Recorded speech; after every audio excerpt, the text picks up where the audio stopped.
Assalamualaikum warahmatullahi wabarakatuh.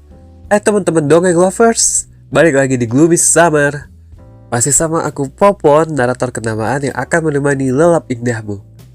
Guys, kali ini kita kembali disuguhi kehangatan cerita Hometown Cha-Cha-Cha episode 2. Angin pagi di Gongjin berhembus lembut ketika Yoon Hye-jin membuka matanya, masih dengan rasa malu dan pusing akibat kejadian semalam.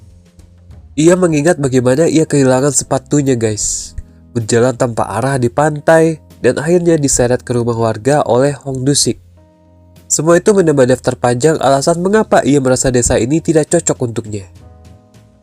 Namun hari itu, desa Gongjin punya rencana lain untuknya. Hye-jin berjalan berkeliling desa sambil berpikir keras tentang masa depannya. Reputasinya sebagai dokter gigi di Seoul sudah jatuh, dan ia tidak tahu harus memulai dari mana. Di sisi lain, warga Gongjin memandangnya penuh rasa ingin tahu, seperti menunggu kelanjutan drama yang baru saja dimulai. Di antara rasa kacau itu, satu hal yang paling mengganggunya adalah Hong Du-sik. Pria serba bisa yang muncul seperti hantu setiap kali ia butuh bantuan, atau saat ia merasa tidak membutuhkannya sama sekali. Ketika Hye-jin bertemu beberapa ibu desa, mereka mencoba berbasa-basi. Tapi cara bicaranya terlalu jujur dan lugas membuat salah satu dari mereka tersinggung guys. Hye-jin sendiri tidak bermaksud buruk, tapi gaya komunikasinya sering berbenturan dengan sensitivitas orang-orang desa yang hangat dan penuh nuansa. Rumor kecil segera menyebar bahwa dokter dari kota itu agak sombong. Du-sik yang mendengar gosip itu hanya menghela nafas. Ia tahu Hye-jin sebenarnya bukan orang buruk. Ia hanya belum menemukan ritme hidup di Gongjin. Titik balik hari itu terjadi ketika seorang warga datang sambil mengeluh sakit gigi parah. Aksinya disaksikan beberapa warga lain yang langsung terkejut sekaligus kagum melihat ketelitian dan profesionalismenya Hye-jin. Di sudut jauh, Du-sik memperhatikan dengan senyum kecil. Senyum yang menandakan bahwa ia tahu Hye-jin punya hati yang jauh lebih lembut dari yang terlihat. Kepala desa yang melihat kejadian itu sebagai peluang besar, mulai mendorong Hye-jin untuk membuka klinik gigi tetap di Gongjin. Warga pun setuju karena selama ini mereka harus pergi jauh hanya untuk perawatan gigi. Hye-jin awalnya menolak mentah-mentah. "Aku hanya singgah sebentar di sini," katanya. "Aku bukan orang yang tinggal lama di desa." Namun benih kecil mulai tumbuh dalam hatinya. Untuk pertama kalinya, ia mempertimbangkan hanya mungkin, Gongjin bisa jadi titik balik hidupnya. Sepanjang hari, pertemuan Hye-jin dan Du-sik semakin sering.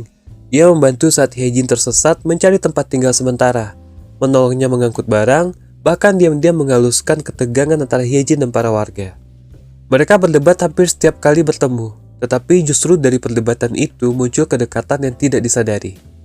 Ada adegan ketika Hye-jin menyindir hidup Du-sik yang tidak punya arah, namun Du-sik membalas dengan lembut, "Apa salahnya hidup tanpa rencana? Selama kau tahu bagaimana menikmati tiap harinya."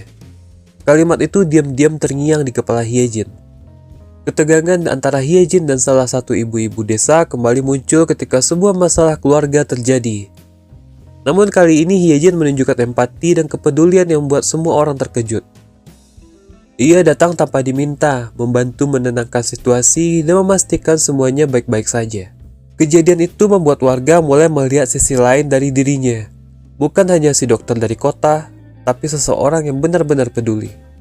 Du-sik melihat perubahan itu dan untuk pertama kalinya ia memandang Hye-jin dengan tatapan yang sedikit berbeda.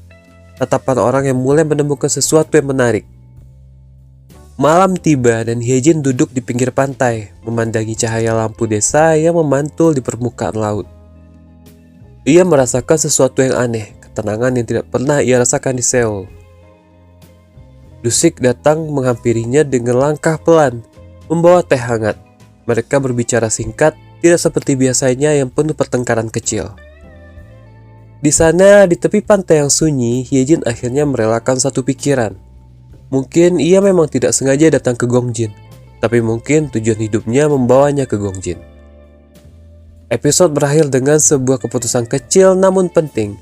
Hye-jin mulai mempertimbangkan membuka klinik gigi di Gongjin.